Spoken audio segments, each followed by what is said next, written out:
नमस्कार, आप देख रहे हैं न्यूज़ 18 बिहार झारखंड का डिजिटल प्लेटफॉर्म। मैं हूं शुभी मिश्रा आपके साथ। हर रोज़ हम आपके सामने पॉडकास्ट लेकर आते हैं। हालांकि अंतर्राष्ट्रीय खबरों की चर्चा करते हैं, लेकिन आज इस पॉडकास्ट में मेरे साथ बहुत ही खास मेहमान जुड़ रहे हैं। उनसे आपका परिचय मैं कराऊंगी, लेकिन हम आपको ये बता दें कि इनके पास 25 से 30 साल तक आसमान में उड़ने के हज़ारों किस्से हैं, अनगिनत किस्से हैं। और उन अनगिनत किस्सों को हमारे साथ आज साझा करने के लिए हमारे साथ हैं कैप्टन शंभू प्रसाद सिन्हा। बहुत बहुत स्वागत है सर आपका न्यूज़ 18 बिहार झारखंड पर। मैं आपको ये भी जानकारी दे दूं कि पटना के ही फ्लाइंग क्लब से इन्होंने तालीम ली, सीखा कि हवाई यात्रा कैसे करनी है और यात्रा के साथ साथ फ्लाइट्स को कैसे उड़ाना है। इसके अलावा बिहार के सीतामढ़ी ज़िले से ये आते हैं। पटना कॉलेज से इन्होंने पढ़ाई ली है, शिक्षा दीक्षा, और नेतरहाट स्कूल से भी शुरुआती शिक्षा इनकी हुई है। तो इतना सब कुछ बताने के साथ साथ मैं चाहूँगी कि एक परिचय आप खुद भी अपना दे दें, क्योंकि मैं जहाँ तक सर आपको जानती हूँ, आपने ना सिर्फ फ्लाइंग एविएशन को अपना एक करियर चुना, बल्कि आपने पेंटिंग्स भी की है, आपने व्यंग्यात्मक रचनाएं भी की हैं, बुक्स भी लिखे हैं, बहुत सारी चीज़ें, इतने सारे गुण एक व्यक्ति में। तो मैं चाहूँगी कि परिचय आप खुद ही दें। परिचय के लिए कुछ छोड़ा हो इन्होंने तो मैं भी अपना परिचय दूं, सब कुछ बता दिया। फिर भी कोशिश करता हूं और क्रोनोलॉजिकली चलूँगा, डेट के हिसाब से तो शायद बातें याद आएंगी। जब बिहार खंडित नहीं हुआ था, झारखंड नहीं बना था, तो एक स्कूल था नेतरहाट, जो बिहार झारखंड दोनों का था। मैं वहीं पढ़ा। बात बहुत पुरानी है, 1958 से 64 तक मैं उसी पठार पर था। और उस स्कूल का यही कंट्रीब्यूशन है कि आज मैं जो हूँ उस स्कूल के चलते। वहाँ नहीं होता तो मैं यह नहीं होता जो आज हूँ। नेतरहाट की बात जब भी आती है और पठार की बातें आती है तो फिर मैं अतीत में चला जाता हूँ और बस समझिए जन्नत से गुजरा था। 6 साल तक वहीं रहता था और अधिकारपूर्वक अपने नाम में स्वर्गीय लगा सकता हूँ उस 6 साल के बदौलत। वहाँ से निकलने के बाद साल भर के लिए मैं भागलपुर में था और उसके बाद फिर पटना में, जहाँ से मैंने ग्रेजुएशन किया, लॉ ग्रेजुएशन किया। और पुरानी बातें याद करूँ तो साथ में पढ़ते थे लालू जी, हम लोग साथ पढ़ते थे और स्टेज पर साथ में बढ़ती भी कर लेते थे दोनों जी।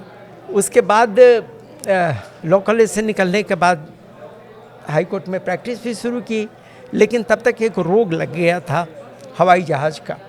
जी। और जहाज़ में उड़ना एक ऐसी बीमारी होती है जो लग जाती है तो फिर हटती नहीं है आसानी से। मुझे लग गई थी वो बीमारी। उसमें जितने पैसे की ज़रूरत होती है उतना पैसा मुझे मालूम था मेरे घर के पास नहीं था, और भी भाई थे, उन पर भी खर्च होना था। सारे पैसे हम पर नहीं लुटा दिए जाते। तो मजबूरन साथियों ने कहा कि तुम पेंटिंग का काम करो। पेंटिंग मैं कर लेता था, पोर्ट्रेट बना लेता था और उसी की आमदनी से रात में पेंटिंग करता था, दिन में फ्लाइंग करता था। जी। हमारे साथ के लोग कहते हैं कि मैं स्ट्रगल करता था। पता नहीं, अगर वो स्ट्रगल हो तो मैं फिर से वही करना चाहूँगा। बड़ा मज़ा था। उसके बाद लंबा इंतज़ार था जॉब के लिए। आज जो भी लोग बिना जॉब के हैं मुझे याद कर लें। फ्लाइंग ट्रेनिंग के बाद 6-7 साल तक मैं कोई काम नहीं करता था। फ्लाइंग क्लब में इंस्ट्रक्टर था, नाम के आगे ऑनरेरी लगा हुआ था, ऑनरेरी इंस्ट्रक्टर। पैसे नहीं मिलते थे, यही ऑनर था, और पेंटिंग की कमाई से खाता पीता था। फिर जॉब मिला बड़ी मुश्किल से, और उसके बाद से तो कुछ याद ही नहीं, क्योंकि मैं हवा में ही था, ज़मीन पर कम, वाकई हवा में ज़्यादा। अद्भुत बात कही आपने, और बहुत मेहनत वाला काम होता है, बहुत जिम्मेदारियां होती है एक पायलट के तौर पर। जब आप प्लेन में आपके पीछे लगभग 200, 250, 300 लोग बैठे हों, उनके पूरे परिवार की जिम्मेदारियां। कहते हैं कि अगर एक व्यक्ति भी एक परिवार से बैठा है तो उसके साथ और भी परिवार जुड़ जाते हैं और लगभग हज़ारों हज़ार की जिम्मेदारी पायलट के कंधों पर होती है। तो वो एक्सपीरियंस हम अपने दर्शकों के साथ आपका साझा करना चाहेंगे कि वो एक्सपीरियंस, वो जिम्मेदारी, वो हवा में उड़ना, और आपने जैसा कि कहा उसके बाद आपको कुछ याद ही नहीं क्योंकि आप हमेशा हवा में होते थे। सच पूछा जाए तो कोई भी पायलट पूरा जहाज़ नहीं उड़ाता है, उसको याद ही नहीं रहता कि पीछे इतना बड़ा जहाज़ है। एक छोटा सा कॉकपिट होता है, वो होता है, को पायलट होता है, और उतनी ही दुनिया होती है उसकी, और वो केवल कॉकपिट को उड़ाता है। पीछे जहाज़ उसके साथ जुड़ा है तो वो उड़ता रहता है। वो कभी नहीं याद रखता कि कितने पैसेंजर हैं। वो केवल कॉकपिट को उड़ाता है, और जो उसकी ट्रेनिंग है एक्यूरेसी के साथ वो अपना काम करता है। उसको अपनी जान बचाने से ज़्यादा डर अपने लाइसेंस को बचाना होता है, क्योंकि लाइसेंस जाने का खतरा कदम कदम पर होता है। एक छोटी सी गलती हुई और जॉब ख़त्म। मेडिकल हर 6 महीने पर होता है।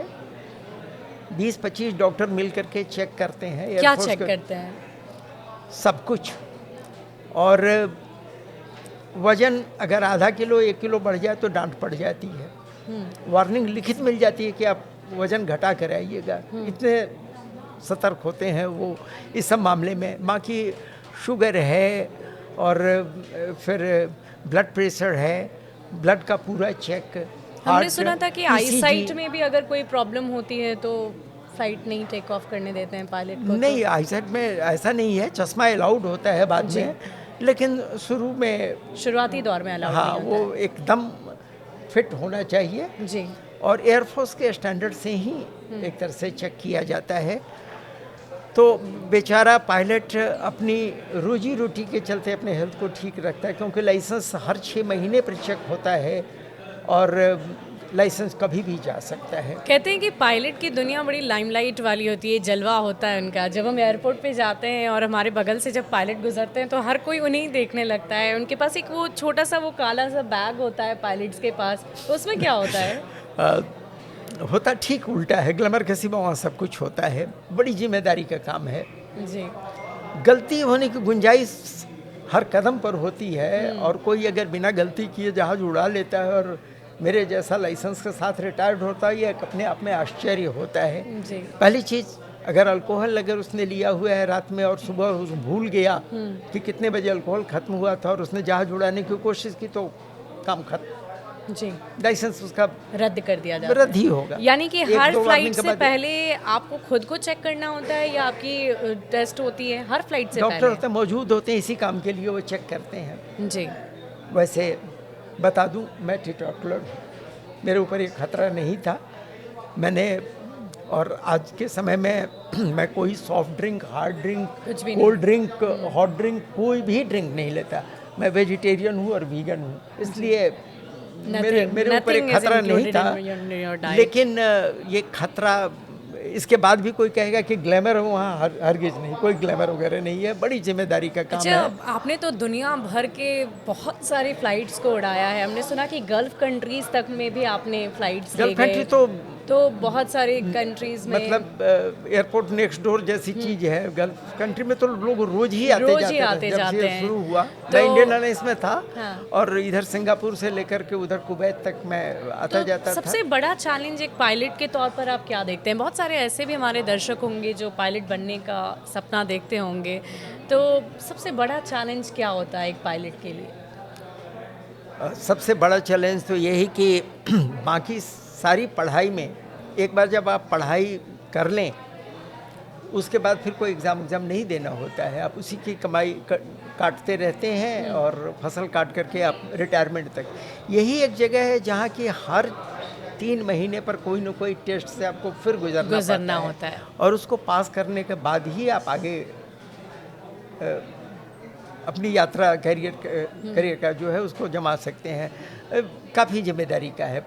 जहाज में तब्दीली होती रहती है, उसके इंजन में तब्दीली। कहते हैं लोग कि जिसको पैशन ना हो हवा में उड़ने का, सफ़र करने का, तो वैसे लोग कहते हैं कि शायद इस जॉब को नहीं ही कर पाते हैं, क्योंकि जैसा कि आपने कहा कि रिस्क वाली बात होती है, हर कदम पे रिस्क है। मैं एक बार किसी ऑल इंडिया रेडियो के इंटरव्यू में मैंने कहा था, और आज भी वही लाइन कहना चाहूँगा कि जब बच्चा छोटा होता है तो कोई ना कोई अंकल कभी या मम्मी पापा उसको हवाई जहाज का खिलौना देते हैं। अगर खिलौना बढ़िया है तो बैटरी डालता है, नहीं तो चाबी भरता है, उससे आवाज़ आती है, लाइट वाइट जलती है, और वो कल्पना करता है कि एक दिन ये बड़ा हो जाए और मैं इसमें बैठ जाऊँ।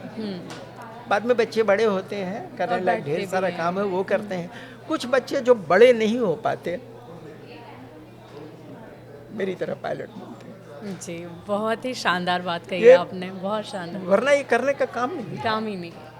ये हम सोचते passion थे की कि चीज़ हम है। खूब जगह घूमेंगे, क्या घूमेंगे, हम घुमाते थे, सवारियां ढोते थे। सवारी आप घोड़े से ढो लो, रिक्शा से ढो लो, जैसे से भी ढो लो, सवारी ढोना है। वो घूमते हैं, जो पीछे बैठते हैं वो उतरते हैं, श्रीनगर जाते हैं, मैं वापस दूसरी सवारी लेकर के घर आ जाता हूँ। सारा धोखा होता है और ये काम अगर कहा जाए तो करने लायक है नहीं। लेकिन बस हमारे जैसे लोग फंस जाते हैं।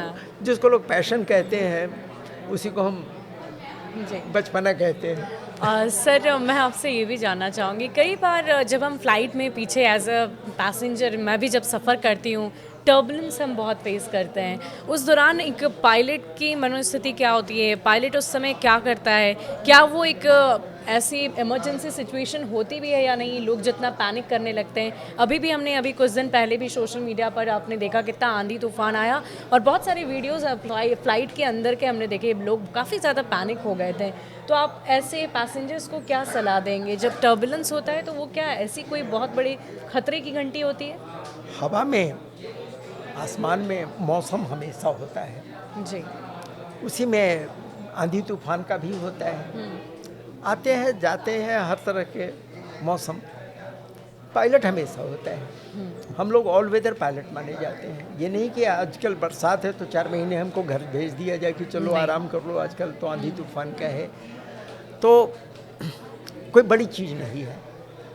मुश्किल ये है कि कुछ दिखता है, जैसे बड़ा बादल है जिसको हम लोग जिसमें थंडर स्टॉर्म होता है, क्यूमुलोनिम्बस क्लाउड कहते हैं, जिसमें लाइटनिंग होती है, दूर से दिख जाती है, आवाज़ सुनाई पड़ जाती है। लेकिन कुछ मौसम ऐसा होता है जिसमें कुछ दिखाई नहीं पड़ता, क्लियर एयर टर्बुलेंस उसको कहते हैं, कैट शॉर्ट में। अब जिसका पता ही नहीं है उसमें अचानक जहाज आ जाता है तो जल्दी से सीट बेल्ट साइन ऑन कर देता है, छोटा अनाउंसमेंट कर देता है और फिर जहाज को संभालने की कोशिश करता है। एक खास स्पीड में उसको लाना पड़ता है जो टर्बुलेंस को बर्दाश्त करे, क्योंकि पूरी स्पीड में अगर टर्बुलेंस में जाएगा तो टूट भी सकता है जहाज। इस सब को देखते हुए मानकर चलिए कि टर्बुलेंस होता है। और जो सीजन ट्रैवलर हैं, जो हमेशा ट्रैवल करते हैं, वो सीट बेल्ट बांध कर रखते हैं, थोड़ा सा लूज ही सही, वो पूरा नहीं खोल करके रखते हैं, कभी भी बांध कर रखना उचित है। बाकी पायलट जानता है कि जहाज को संभालना है, क्योंकि उसकी अपनी जान भी तो आगे में पड़ी हुई है जी। तो वो तो संभालेगा ही, कोई ऐसी खास चीज़ नहीं है। पानी में दिख जाता है, भंवर लहर सब कुछ दिख जाता है, हवा में दिखता नहीं है। अच्छा, वो छोटी सी दुनिया जो आपने बताया कि जो पायलट्स आगे बैठते हैं, वहाँ देखने की लोगों को बहुत इच्छा होती है, समझने की इच्छा होती है। बहुत सारे बटन्स होते हैं, आजकल बच्चों के पास प्ले स्टेशन होते हैं, तो उस प्ले स्टेशन में जितने बटन नहीं होते उतने बटन तो आप लोग के उस धीरे धीरे जहाज में सुविधाएं बढ़ती जा रही हैं, एडवांसमेंट आ रहा है और स्विचेस कम होते जा रहे हैं। अब तो आधा काम कंप्यूटर ही संभालता है, जिसको पहले हमें खुद संभालना पड़ता था सारे स्विचेज को। जो नया आता है उसको, जब हम एक जहाज़ से दूसरे जहाज़ पर, बड़े जहाज़ पर जाते हैं, मुझे भी स्विचेस बहुत लगते थे, बाद में सब बहुत कॉमन होता है। नींद में भी कहें तो उसका हाथ वहीं जाएगा जिसकी ज़रूरत होगी। तो एआई आजकल कह रहा है कि हर जॉब का रिप्लेसमेंट है, क्या एआई की तकनीक पायलट को भी रिप्लेस कर सकती है, ऐसा आपको लगता है? आपको जोक पसंद हो तो एक छोटा जोक सुनाऊं। जी। एक जहाज़ बना, मान लीजिए एयर इंडिया का ही सही, और वो था पायलट लेस, तो पहली फ्लाइट है उसकी, सब लोग बैठ गए हैं, सीट बेल्ट बंद किया है, जहाज़ का इंजन अपने आप स्टार्ट हो गया है, पायलट लेस है, और अनाउंसमेंट हो रहा है कि good morning ladies and gentleman, this is your auto pilot number 5364 और this is the first commercial flight without pilots. Joke है। तो आप में से कुछ को लग रहा होगा कि पता नहीं अंदेशा होगा कि फ़्लाइट कैसी होगी कैसी नहीं होगी, हाँ। तब तक जहाज़ रनवे पर घुस चुका है और स्पीड पकड़ रहा है और अनाउंसमेंट अभी भी चल रहा है। But let me assure you that before accepting the passengers, हमने इस पर हज़ारों ट्रायल फ्लाइट किया है टू इंश्योर कि कुछ भी गलत ना हो, गलत ना हो, गलत ना हो, गलत ना हो, गलत ना हो, गलत ना हो। टेप फंस गया है और सारे पैसेंजर सोच रहे हैं कि अब आगे क्या होगा। तो यही चीज़ है। रॉकेट चल सकता है बिना पायलट के, तो जहाज़ भी चल सकता है, कोई बात नहीं, जब कुछ और कर लेंगे। यहाँ पायलट की ज़रूरत नहीं होगी, आप मशीन के साथ हम कुछ और काम कर लेंगे। लेकिन मुझे तो लगता है कि जब तक लोग अफोर्ड कर पाएंगे पायलट, 2 ह्यूमन पायलट उसमें रहेगा। सर, आपने बहुत सारी कंट्रीज़ के एयरपोर्ट्स को देखा होगा, बहुत जगह आप गए होंगे। डेवलप और डेवलपिंग कंट्रीज़ की जो एविएशन स्ट्रक्चर है उसमें आपने क्या मतलब अलग देखा है? इंडिया की बात करें या किसी और एविएशन सेक्टर की बात करें किसी और कंट्री की? देखिए, जहाँ तक रनवे का सवाल है, दुनिया के सारे रनवे एक जैसे होते हैं। एक लंबी सी पट्टी होती है, बीच में एक लाइन होता है, दोनों किनारे लाइट लगे होते हैं और उनका नंबर 2 डिजिट का होता है, जिसमें तीसरा डिजिट मिसिंग रहता है। वो डायरेक्शन बताता है कि आप किस डायरेक्शन की ओर है।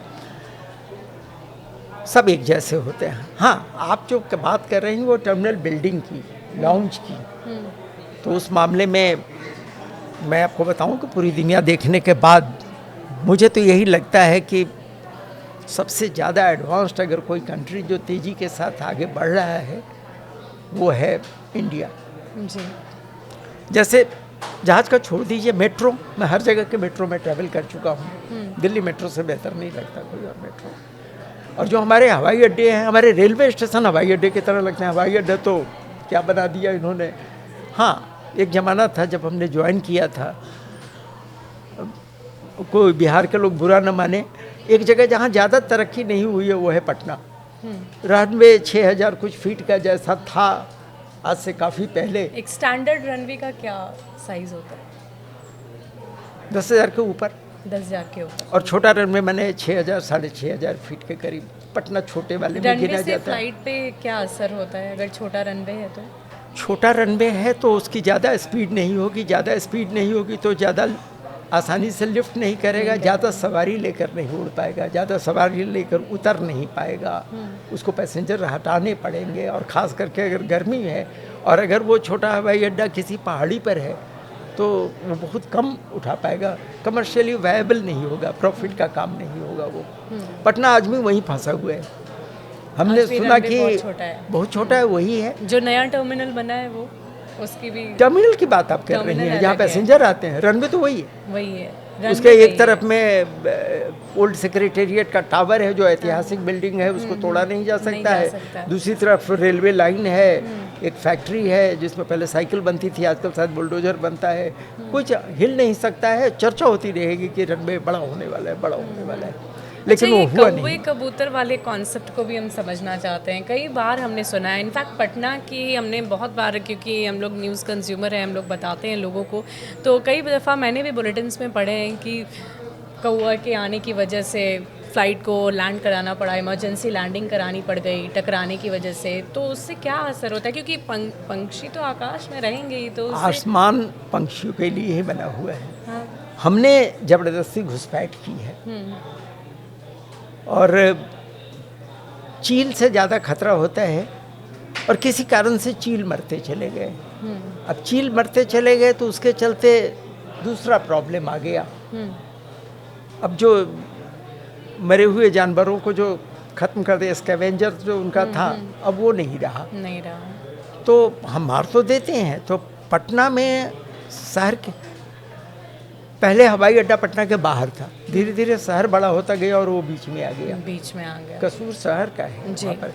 वैसे बाय द वे आपको मैं बताऊं कि जो इंडिया में पहला हवाई अड्डा जो बना था और पहला फ्लाइंग क्लब बना था वो कराची का था और दूसरा बॉम्बे और पटना का था।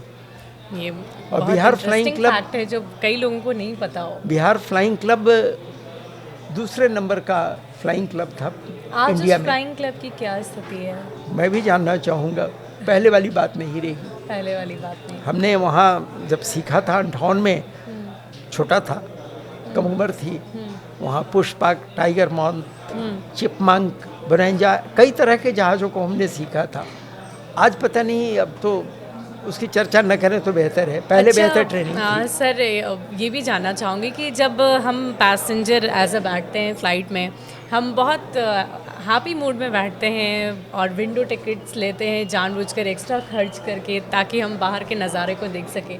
पायलट देख पाते हैं क्या अपने स्विचेस को, कंट्रोल्स को छोड़कर? पायलट के आगे 2 बड़ी खिड़की होती है, बहुत बड़ी खिड़की, और वो बीच बीच में अंदर देख कर कुछ करता है, वरना देखता रहता है सामने खिड़की से। न बादल होता है उस ऊंचाई पर, कुछ भी नहीं, न नीचे की चीज़ दिखती है, धुंधला धुंधला सा कुछ दिखता है, और ऐसे देखता रहता है। दोनों बैठा अपनी अपनी बात सोचता रहता है। क्लास में बचपन में पढ़ाई में मन नहीं लगता था, तो मैं खिड़की से देखता था। तो एक बार टीचर ने कहा था कि खिड़की से बाहर देखने के लिए तुम्हें कोई सैलरी नहीं देगा। आज वो टीचर होता तो मैं कहता कि बॉस यू वर रॉन्ग, इसी बात की सैलरी मिलती रही, बाहर ही देखता रहता और कोई काम होता कोई नहीं, काम नहीं होता है वाकई। बीच बीच में थोड़ा सा काम कर दिया जाता है। हाँ। और खिड़की के जो सीट लेते हैं, पता नहीं वो भी क्या देखते हैं, दिखाई तो कुछ पड़ता नहीं है। कई पायलट्स जो होते हैं वो बहुत सारी लंबी फ़्लाइट्स आपने भी की होगी। सबसे लंबी फ़्लाइट आपकी कौन सी रही है? कितने आवर्स की, फ्लाइंग आवर्स जिसको बोलते हैं? हमारा लिमिटेशन होता है, उससे ज़्यादा की फ्लाइट कर ही नहीं सकते हैं। अगर बहुत लंबी फ्लाइट होती है तो वहाँ पायलट बीच बीच में बदलते रहते हैं। हाँ। जैसे एयर इंडिया वाले जो करते हैं 14-14 घंटे की फ़्लाइट करते हैं। तो मान लीजिए किसी को दिल्ली एयरपोर्ट से सैन फ्रांसिस्को जाना है, शिकागो जाना है, लंबी फ़्लाइट होती है, तो उस बीच में अगर किसी पायलट को नींद आ रही है, नहीं, पायलट टेक ऑफ करते हैं, उसके बाद उनका काम ख़त्म हो गया। हाँ। कुछ देर के बाद वो पीछे चले जाते हैं और दूसरे 2 पायलट आ जाते हैं। जी, लेकिन वो फ्लाइट में मौजूद रहते वो हैं? मौजूद रहते हैं, पीछे आराम करते रहते हैं। हाँ। कोशिश करते हैं उसी छोटी सी जगह में सो लेने की। बाद में फ्रेश होकर उठते हैं, फिर लैंडिंग का काम आता है, फिर वो करते हैं। बीच बीच में पायलट बदलते रहते हैं अगर फ्लाइट लंबी होती है। ले ओवर्स की बात हमने बहुत सुनी है। ले ओवर्स जैसे आप कहीं उतरे, उसके बाद फिर आपका मतलब शेड्यूल कैसे तय होता है? महीने भर का पायलट का शेड्यूल आ जाता है कि आज आपको इस फ्लाइट पर जानी है? भारत सरकार का नियम बना हुआ है कि आप इतने घंटे से ज़्यादा की फ्लाइंग नहीं कर सकते हैं। हफ्ते में इतने घंटे से ज़्यादा की नहीं कर सकते हैं। महीने में इतने घंटे से ज़्यादा की फ्लाइंग, जिससे उसका रेगुलेशन बना हुआ है। नीचे लोग बैठ कर जोड़ते रहते हैं, और अगर उसको याद नहीं रहा तो उसे बता दिया जाता है कि अब आपको आराम करना है। वैसे हम लोग 7 दिन में 6 दिन फ्लाइंग करते हैं, और ड्यूटी लेटेस्ट का पता नहीं, लेकिन 11 घंटे तक तो 11 घंटे एक हफ्ते में? नहीं, एक दिन में। एक दिन में उसमें 11 फ्लाइंग आवर 6 आवर्स 8 आवर्स ऐसे कुछ होता था। Okay. और साल में आप 100 घंटे से ज़्यादा की फ्लाइंग, 120 घंटे से ज़्यादा की फ्लाइंग नहीं कर सकते हैं। काफ़ी कड़ा कानून बना हुआ है कि फटीग में कोई, थकावट में कोई फ्लाइंग नहीं करे, इसके लिए कानून बना इस हुआ है। पॉडकास्ट से पहले जब आपसे बातचीत हो रही थी तो आपने एक बात की चर्चा की थी कि जब हम लोग फ्लाई करते हैं तो उस दौरान कुछ बहुत सारी सावधानी तो आपको बरतनी ही होती है, लेकिन एक सीमा रेखा होती है, उससे ऊपर बढ़ने पर फिर आप फ्लाइट को वापस तुरंत नहीं ले सकते हो। तो वो टेक्निकल जानकारी देंगे हमारे दर्शकों को?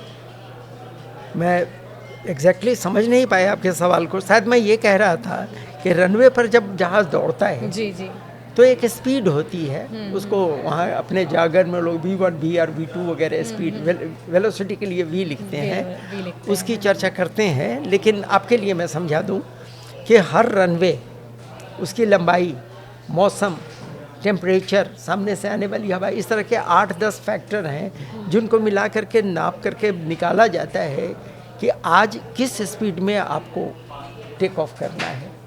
मान लीजिए उसके उड़ती पहले हुई फ्लाइट्स में अगर कोई परेशानी आ जाती है, किसी भी तरह की परेशानी, तो इसकी जानकारी आपको किस चीज़ के थ्रू मिलती है? सामने कैसे इंस्ट्रूमेंट मिलती है? बताया गया। जैसे मैं आपको बताऊं, रांची से हम टेक ऑफ कर रहे थे, घर की बात ही है रांची, और अचानक इंडिकेशन आया घंटी के साथ खतरनाक सा कि दाहिने इंजन में आग लग गई है, और सेकंड्स के अंदर इंजन जलकर स्वाहा हो गया। वो जो स्पीड थी उस पर हम टेक ऑफ नहीं कर सकते थे, और अगर उस पर सोचने में हम 1-2 सेकंड ज़्यादा लगाते तो हमारी स्पीड बढ़ जाती उसके बाद हम टेक ऑफ नहीं कर सकते थे, उसको रोक नहीं सकते थे रनवे पर, क्योंकि रनवे छोटा पड़ जाता उस स्पीड के लिए। तो हमने उसको वहीं पर रोका, अनाउंसमेंट किया। तब तक मैं टावर का जो आदमी था वो नर्वस हो गया कि सर बहुत ज़्यादा आग लग गई है। मैंने उसे समझाया कि इट्स ऑल अंडर कंट्रोल। और उस दिन वहाँ के चीफ मिनिस्टर और गवर्नर दोनों मौजूद थे यात्री के रूप में, जो एक गलत बात थी। दो इतने बड़े पद को एक साथ नहीं ट्रैवल करना चाहिए। हम लेकर आए, खैर वो इंजन तो बर्बाद हो ही गया था। और वैसे हादसे हमारे साथ पता नहीं क्यों मेरे साथ ही ज़्यादा होते थे, 8-9 हुए हैं, जबकि औरों को एक का भी मौका नहीं मिलता है। लेकिन किस्मत, हर बार सब ठीक ठाक रहा। और ट्रेनिंग इसी की मिलती है कि हम इमरजेंसी कैसे हैंडल करते हैं।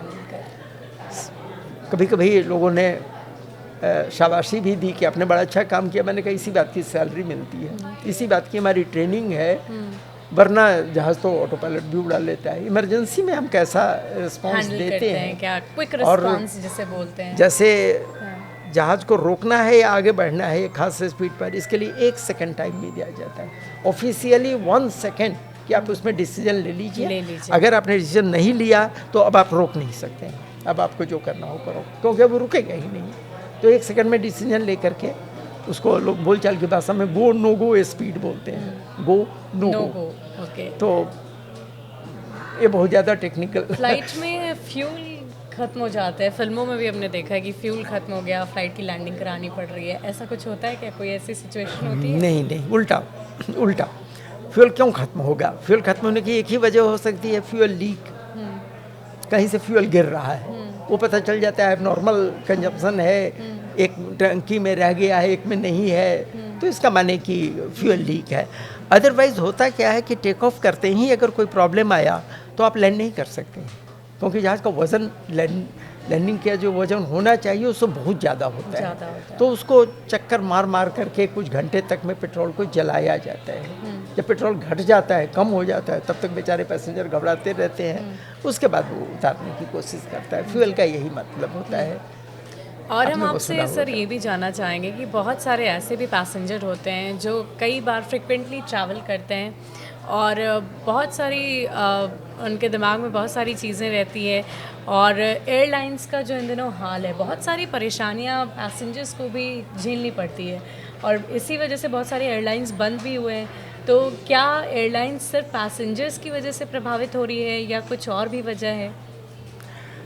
पहली चीज़, पैसेंजर न हो तो एयरलाइन नहीं हो जी, तो पैसेंजर का ख्याल तो रखना पड़ता है। वो पैसा देते हैं तो हमारे घर में रोटी आती है, एयरलाइन चलता है। दूसरी चीज़ कि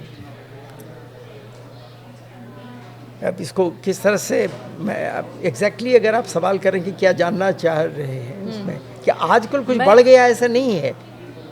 बहुत सारे ऐसे एयरलाइंस हैं जो अभी पिछले कुछ दिनों में बंद हो गए। एयरलाइंस का काम जो है घाटे का काम है। यही जानना चाह रही थी। ये घाटे का काम है।